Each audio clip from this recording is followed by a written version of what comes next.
Bismillahirrahmanirrahim. Assalamualaikum warahmatullahi wabarakatuh. Alhamdulillahi rabbil alamin. Alhamdulillahilladzi ahalla al-halala wa harrama al-harama. Walhamdulillahilladzi ahalla al-bay'a wa harrama al-riba. Asyhadu an la ilaha illallah wa asyhadu anna Muhammadan abduhu wa rasuluh. Sallallahu alaihi wasallam, la nabiyya wa la rasula ba'dah. Alhamdulillah, segala puji dan syukur kita aturkan dari lubuk hati yang paling dalam. Alhamdulillah, kita masih diberikan oleh Allah Subhanahu wa taala kesempatan untuk bertatap muka pada kesempatan yang berbahagia ini dalam membahas hadis-hadis tentang syarat akad jual beli. Selawat dan salam, berdoa kita kepada Allah semoga disampaikan kepada Nabi kita, Nabi besar Muhammad sallallahu alaihi wasallam. Mudah-mudahan nanti kita mendapatkan syafaat di yaumil akhir hendaknya. Amin amin ya rabbal alamin. Baik, pada pertemuan yang kesekian kali ini kita akan membahas hadis-hadis tentang syarat akad jual beli. Di jual beli itu baru dikatakan sah, ya, kalau memenuhi syarat-syarat dan rukun-rukun tertentu. Dan ayatnya pun juga banyak Allah katakan dalam Al-Quran tentang jual beli. Wa halallahu al-bai'a wa harrama riba, contoh misalkan. Nah, Allah halalkan jual beli, Allah haramkan riba. Nah, jual beli seperti apa yang dihalalkan oleh Allah? Jual beli apa yang dibolehkan oleh Allah? Nah, ini dijelaskan oleh Nabi kita Muhammad SAW dalam sunnah dan hadisnya. Nah, pada kesempatan kali ini kita akan membahas topik yang berhubungan dengan syarat akad jual beli. Di antaranya, baik, sebelum kita masuk ke tema yang akan kita bahas,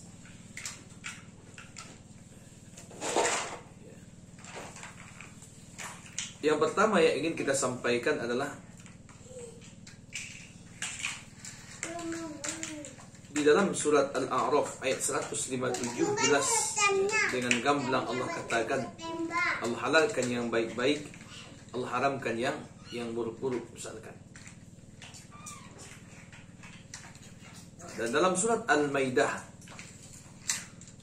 juga bisa kita baca hurrimat alaikumul maitatu waddamu wa lahmul khinzir. Nah, ada hal-hal yang juga jelas Allah larang di situ. Lalu kenapa sesuatu itu diharamkan atau dilarang oleh Allah Subhanahu wa taala? Ya, karena setidaknya ada 3 hal. Yang pertama, mudarat. Ada mudarat di sana, maka Allah haramkan. Yang kedua, Allah haramkan sesuatu itu merugikan, baik merugikan diri kita atau merugikan orang lain atau siapapun. Nah, yang ketiga adalah Allah haramkan karena menzalimi. Bisa jadi kita zalim terhadap diri kita atau aniaya kepada orang lain. Nah, itulah sebabnya sesuatu diharamkan oleh Allah Subhanahu wa taala. Baik. Berhubungan dengan tema kita hari ini, di antara syarat sahnya jual beli itu yang pertama adalah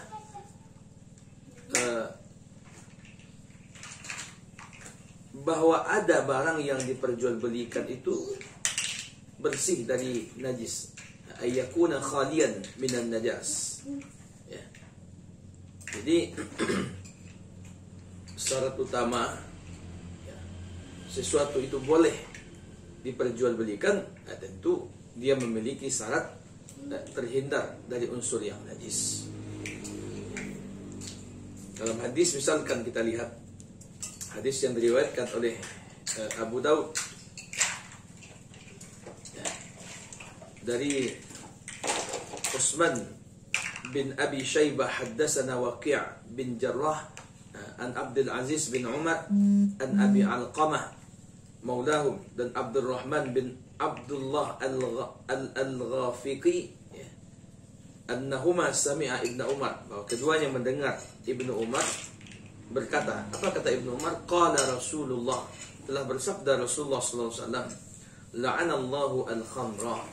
Allah melaknat khamar, wa syaribaha, orang yang meminumnya, wa saqiyaha, orang yang menuangkannya, wa ba'i'aha, dan orang yang menjualnya, wa mubta'aha, dan orang yang membelinya, wa asiraha, dan orang yang membuatnya, wa mu'tasirha, orang yang minta dibuatkan, wa habilaha wal mahmulu ilaiha, dan orang yang membawanya. Jadi di hadis ini dijelaskan bahwa menurut pandangan agama kita, apa saja bentuknya khamar yang merusak akal pikiran, itu dilarang. Baik itu makanan, minuman, atau apapun misalkan. Sesuai dengan namanya khamar. Khamar itu bukan hanya minuman keras saja, tapi khamar itu terambil dari bahasa Arab yang padanan bahasanya adalah khamara yakhmuru khamran. Artinya telah tertutup, sedang tertutup, tutup. Kenapa khamar itu dinamakan dengan tutup atau tutupan? Li'annahu yukhammiru al-aqla. Karena khamar itu menutup akal sehat. Jadi kalau kita makan, kita minum, kita konsumsi, jadi akal sehat kita hilang. Itu dinamakan khamar. Jadi apapun contohnya, misalkan minumankah, makanankah, obat-obatankah yang menghilangkan akalan sehat, yang tidak memberikan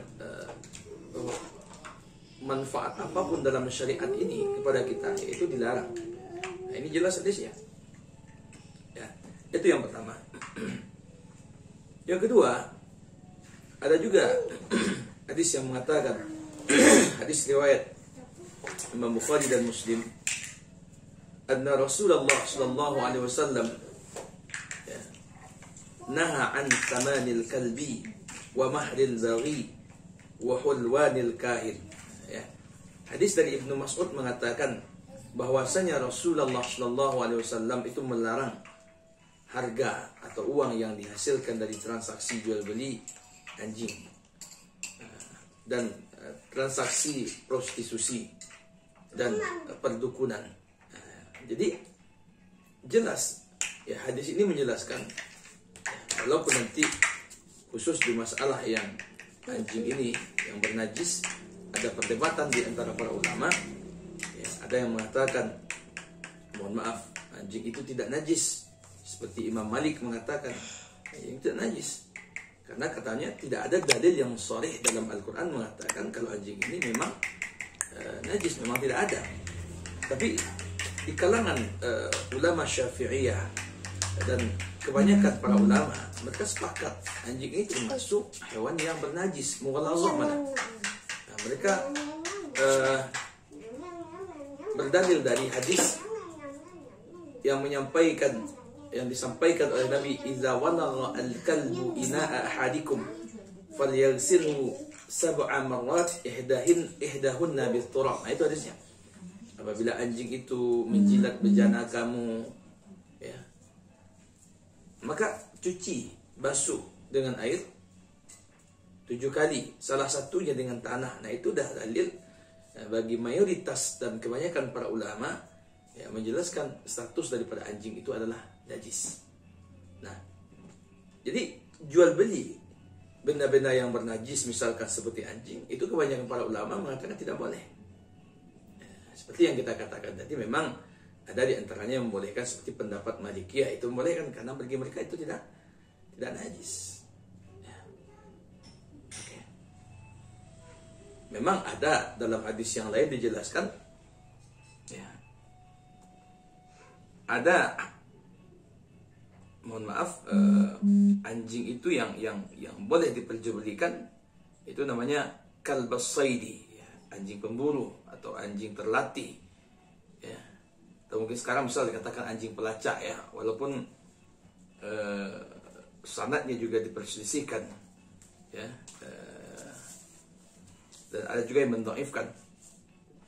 Tapi kalau kita lihat dari hadis ini, secara umum itu jual beli transaksi yang dihasilkan dari anjing itu tidak boleh, ya, kecuali mungkin untuk keperluan mendesak, misalkan seperti keamanan nasional, kan ada anjing pelacak, ya, untuk mengetahui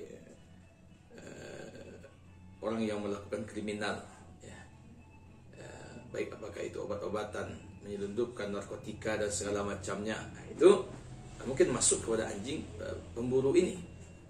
Atau dalam hadis pun juga jelaskan yang termasuk anjing yang diperbolehkan dibelikan itu adalah anjing yang menjaga ya ladang atau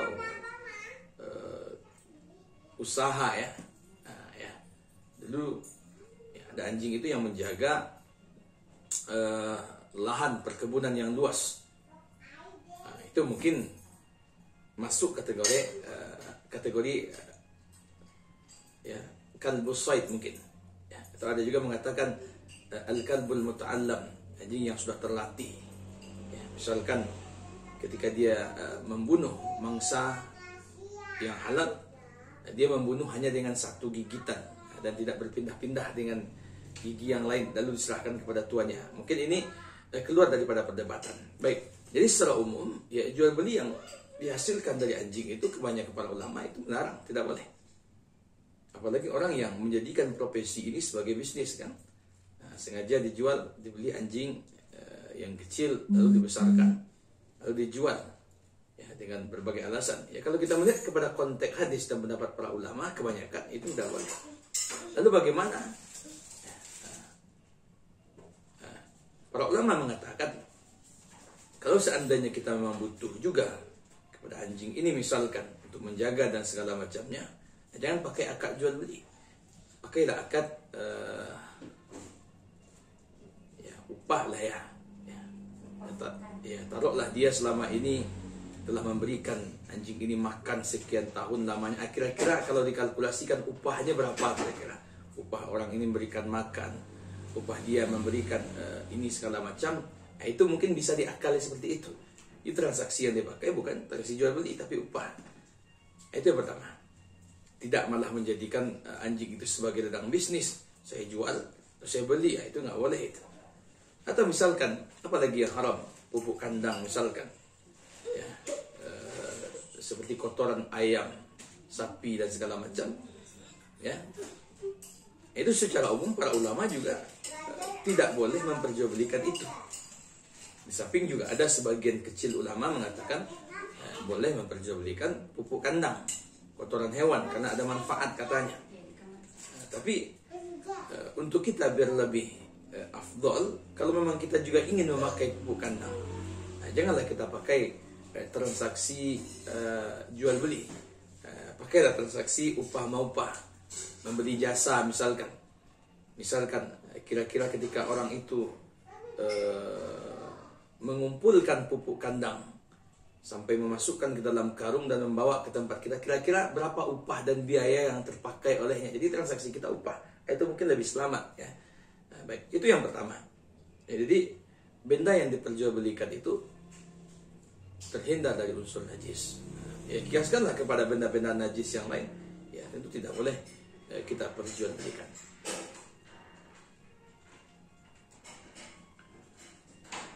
Baik, itu yang pertama. Yang kedua, syarat-syarat jual beli itu yang kedua adalah ayakuna khalian minal gharar, bebas dari unsur gharar, tipuan. Jadi benda yang kita perjualbelikan itu ya jelas, tidak ada unsur tipu-tipunya, ghararnya nggak ada, ya, gamblingnya tidak ada. Ada hadis yang diriwayatkan dari Anas bin Malik, ya. Ada seorang yang bertanya kepada Anas bin Malik ya, dari Alqamah. Apa katanya? Ditanya Anas bin Malik tentang jual beli buah-buahan. Faqala, maka dia mengatakan, naha Rasulullah sallallahu alaihi wasallam an bai'i thamrah. Nabi melarang jual beli buah-buahan hatta tuzhi, ya, sampai dia masak, sampai dia jelas. Qulna li Anas, kami bertanya kepada Anas, apa yang dikatakan zahwu itu apa? Qala tahammara wa tasaffara, sampai dia berwarna merah dan kekuning-kuningan. Artinya memang sampai masak, tunggu sampai masak dan matang. Jangan malah kita membeli buah-buahan atau tanam-tanaman dalam keadaan berputik misalkan. Nah, ini kan ada unsur gharar di sana. Ya, Misalkan apa kata kita kepada orang yang punya padi, saya beli ya padi Anda ini semuanya, yang 2 petak sawah ini ya, dengan harga sekian-sekian. Padahal padinya masih berputih, apa bahasa itu, belum keluar bijinya ya, belum tampak buahnya misalkan. Nah, kita sudah beli, itu termasuk ada unsur gharar di sana. Tidak boleh. Atau misalkan kita, apa kata kita, saya borong ya alpukat yang ada di sini semuanya. Nah, padahal alpukatnya belum berbuah, berputik misalkan. Itu ada unsur ghararnya. Misalkan kiaslah kepada yang lain, atau mungkin yang lebih dikenal dengan istilah jual beli ijon ya. Nah, itu ada unsur tipuan. Bisa jadi dapatnya lebih dari taksiran, atau bisa jadi mungkin dapatnya nanti di bawah taksiran kita. Di sana ghararnya itu. Taksiran kita mungkin membelinya dapatnya 5 karung. Ternyata nanti penyakit ulat datang kan, dapat cuma 1 karung, akhirnya rugi. Itu yang diwanti oleh syariat ini. Atau justru sebaliknya misalkan, kita beli dengan harga 800.000, orang menunggu sekian tahun, sekian bulan, sementara kita hanya mengambil 1 hari, dapat nanti 2 juta ya, atau mungkin lebih daripada itu. Nah, jadi ini yang dijaga oleh syariat itu ya. Nah, oleh karena itu seorang muslim itu bersaudara dengan muslim yang lain, maka tidak boleh bagi seorang muslim menjual kepada saudaranya barang yang ada cacat kecuali dia jelaskan. Nah, ini berhubungan juga dengan benda-benda yang memiliki cacat atau aib misalkan. Ya, kita tidak boleh, tidak halal menjual barang-barang yang rusak kepada saudara kita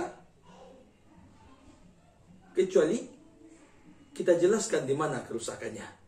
Nah, itu baru boleh.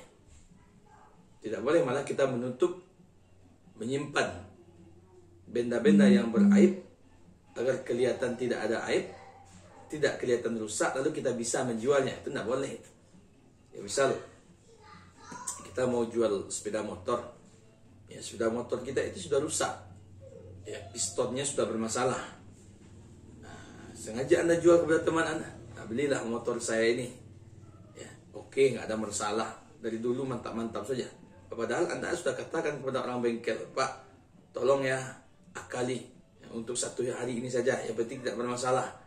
Nah, itu termasuk jual beli yang dilarang ya, dibeli oleh teman Anda misalkan, dipakai oleh dia 1 hari, mungkin nge-gym dia nanti kan, atau rusak dia. Nah, itu memperjualbelikan barang yang ada aib misalkan. Nah, silakan kelihatan kepada yang lain. Misalkan menjual HP misalkan, nah, layarnya sudah masalah, kalau hidup setengah jam mati, nggak kelihatan lagi. Anda akali ketika menjualnya biar terlihat barang ini tidak ada bermasalah dan tidak jelaskan pula letak kerusakannya di mana. Nah, ini dilarang ya. Itu termasuk jual beli gharar namanya. Ya, baik. Maka ada juga hadis yang lain mengatakan, riwayat Bukhari Muslim, apa kata Nabi? Iza bay'ta faqul la khilabah. Jadi kalau kamu melakukan jual beli, maka tidak ada yang namanya tipu menipu. Jadi kalau jual beli itu ya jelas, ini barangnya oke, barangnya mantap, barangnya ori, tidak ada tipu. Tapi itu juga barangnya palsu KW, jangan dikatakan barang ori. Nah, itu termasuk gharar dan tipuan itu. Bahkan diancam oleh Nabi kita dalam hadis riwayat Ibnu Hibban. Ya. Apa kata Nabi? Man ghasyana falaysa minna. Ya. Barang siapa yang melakukan kecurangan terhadap kami, kata Nabi, falaysa minna, maka tak termasuk umatku. Jadi kalau kita termasuk orang yang suka memperjualbelikan barang yang ada cacat, yang ada aib, tapi tidak kita sebutkan, tidak kita jelaskan, malah kita sengaja menyimpannya agar tidak ketahuan lalu dijual, nah, itu kata Nabi bukan golonganku. Jangan ngaku-ngaku nanti menjadi golongan Nabi kalau pekerjaannya itu. Wal makar wal khidah finnar. Oh, lebih dahsyat lagi. Ya. Perbuatan makar dan tipu daya itu pasnya di neraka, kata Nabi. Ya, oleh karena itu, ya, kalau kita melakukan jual beli, ya jelas-jelas saja lah. Ya, jual beli ini barangnya oke, katakan oke. Jual beli ini barangnya ada aib, katakan ada aib. Jual beli barang ini ada cacat, katakan ada cacat. Ini ori, katakan ori. Ini KW1, KW2, ya katakan apa adanya. Itu. Nah, yang termasuk jual beli gharar juga adalah jual beli hablul hablah. Apa dikatakan jual beli hablul hablah? Ya. Ada hadis yang diriwayatkan oleh Bukhari Muslim dari Ibnu Umar radhiyallahu anhu anna Rasulullah sallallahu alaihi wasallam melarang jual beli hablul hablah. Nah, apa yang dikatakan hablul hablah? Wa kana bai'an yatabaya'uhu ahlul jahiliyah. Ada bentuk dan satu macam jual beli yang dilakukan oleh orang jahiliyah dulu sebelum agama Islam datang. Kana rajul yabta'al jazur. Ya. Orang membayar harga seekor unta betina yang belum dilahirkan dan yang akan dilahirkan oleh unta betina yang ada. Ya. Jadi maknanya begini. Jadi jual beli hablul hablah itu seorang laki-laki menjual ya, cabang anak onta, padahal anak onta itu belum lahir, belum ada, dan onta itu yang kita janjikan itu induknya pun masih dalam kandungan ibunya. Rumit ya. Menjual janin onta saja kita tidak tahu, tidak boleh. Apalagi kita menjual janin onta yang mana induk dari onta ini belum lahir. Cuma namanya kan itu hablul hablah. Jadi kalau dibahasakan, kita punya sapi, kita punya kerbau. Sapi atau kerbau kita ini sedang mengandung. Apa kata kita kepada orang? Saya jual ya anak sapi dari anak yang belum lahir yang masih dalam kandungan sapi ini. Jadi seolah-olah yang dijual itu bukan anaknya yang dalam kandungan, tapi cucunya yang dalam kandungan. Ya, dia jual sapi yang mengandung. Jadi apa katanya? Ini sapi ini kan mengandung nih. Nanti dia kalau punya anak itu beranak, anaknya itu yang saya jual. Jadi itu tidak boleh, ada unsur ghararnya. Di mana unsur ghararnya? Satu, kalau misalkan sapi itu beranak nanti, lalu anaknya mati, lalu gimana? Satu. Yang kedua, misalkan kalau sapi itu beranak, ya, dan anaknya itu pun kan anaknya juga yang kita jual. Nah, bagaimana misalkan kalau sapi itu beranak, ternyata anaknya jantan, tidak betina? Nah, jadi banyak unsur tipuan dan ghararnya, maka tidak boleh kita melakukan jual beli hablul hablah namanya. Baik, itu yang kedua ya. Syarat yang ketiga jual beli itu adalah tamamul malak atau milkun nafsiyah, milik kita sendiri, bukan punya orang lain. Jadi tidak boleh memperjualbelikan barang yang tidak punya kita. Ya. Apa kata kita? Silakanlah beli bunga ini. Silakan saja ambil mana yang suka. Mana bunganya? Itu ambil yang depan rumah orang itu. Yang punya bukan kita, itu nggak boleh itu. Jadi objek jual beli itu merupakan hak milik penuh kita. Atau seseorang bisa menjual barang yang bukan miliknya apabila mendapatkan izin, atau barang itu bukan punya dia tapi dia mendapatkan mandat dan izin dari orang lain. Misalkan dia bertoko, yang punya toko sedang ke kamar mandi atau ke WC misalkan. Apa kata yang punya toko? Nanti kalau ada orang yang belanja tolong jualkan ya. Itu mendapat izin namanya, silakan dijualkan. Tapi kalau bukan mendapatkan izin, tidak punya kita, malah jangan dijual. Nah, inilah setidaknya apa yang disampaikan oleh Nabi, la tabi' ma laysa indak. Ya, janganlah engkau menjual barang yang bukan milikmu. Abu Daud ya, Tirmizi juga. Ya. Jelas ini tidak punya kita jual. Ya, itu nggak boleh namanya. Ada juga hadis yang lain yang diriwayatkan oleh Abu Daud. Ya. La talaqa illa fima tamlik. Kamu tidak boleh mentalak atau menceraikan seorang perempuan kecuali perempuan itu menjadi milikmu. Artinya perempuan sudah menjadi istrimu. Jadi kalau istri orang jangan ditalak. Ya, Anda sakit hati melihat orang, apa kata Anda ke istri orang? Kamu saya talak, apa hubungannya? Ini bukan milik kita. Atau misalkan mantan istri kita, misalkan kita sudah bercerai, ya tidak ada ikatan apa lagi. Apa kata kita kepada dia? Saya talak kamu setelah 3, apa gunanya? Tidak sah talak di sana, karena istri itu bukan milik kita lagi. Wala itqa illa fi matamlik. Tidak boleh kita merdekakan kecuali budak kita. Jadi kalau budak orang, ya jangan merdekakan. Ya misalkan orang punya budak, apa kata kita? Saya merdekakan engkau. Padahal budak itu bukan budak kita. Itu nggak boleh. Ya. Jadi tidak boleh ya. Baik. Nah, jadi tidak boleh kita merdekakan kalau bukan budak kita. Wala yabi' atau wala bai'a illa fima tamlik. Nah, tidak boleh kita jual barang yang bukan milik kita. Nah, ini yang ada hubungannya dengan pelajaran kita hari ini. Ya, barang itu bukan barang kita. Nah, tapi kita jual. Nah, ini kan nggak benar ini. Ya. Apa kata Anda? Mau beli HP nggak? Saya kasih diskon nih 50%. Mana HP-nya? Nah, ambil yang sedang dicas. Padahal itu punya teman. Itu nggak boleh. Atau Anda pinjam motor teman Anda. Ya, setelah dipinjamkan, Pak, saya mau jual motor nih tanpa BKB, jual murah aja, Pak. Nah, itu motor orang. Itu nggak boleh itu. Nah, ya. Itu yang ketiga. Yang keempat, barang yang diperjualbelikan itu ya bisa takabut. Apa yang dikatakan takabut? Bisa diserah terimakan. Ya. Jadi tidak boleh kita memperjualbelikan barang yang tidak bisa dan tidak mungkin diserah terimakan. Nabi pernah mengatakan, naha an bai'ith thimar hatta yabdu salahuha. Rasulullah SAW melarang jual beli buah-buahan sebelum tampak baiknya. Beliau mencegah hal ini ya terhadap penjual dan pembeli. Jadi kalau belum sempurna matang dan masaknya atau belum layak dipanen, maka jangan dijual. Ya. Ya.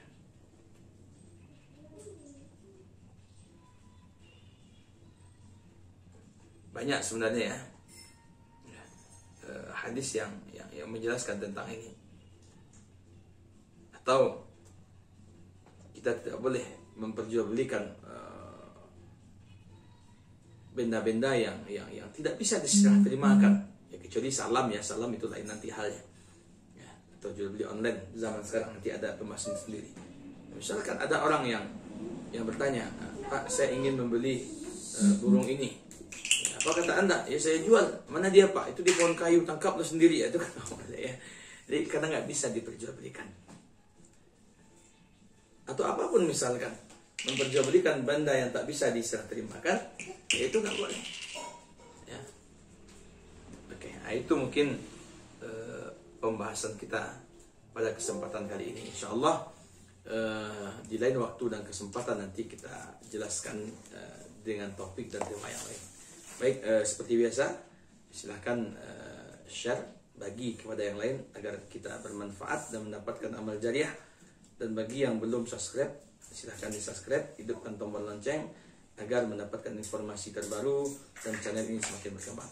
Baik, wabillahi taufik, wassalamualaikum warahmatullahi wabarakatuh.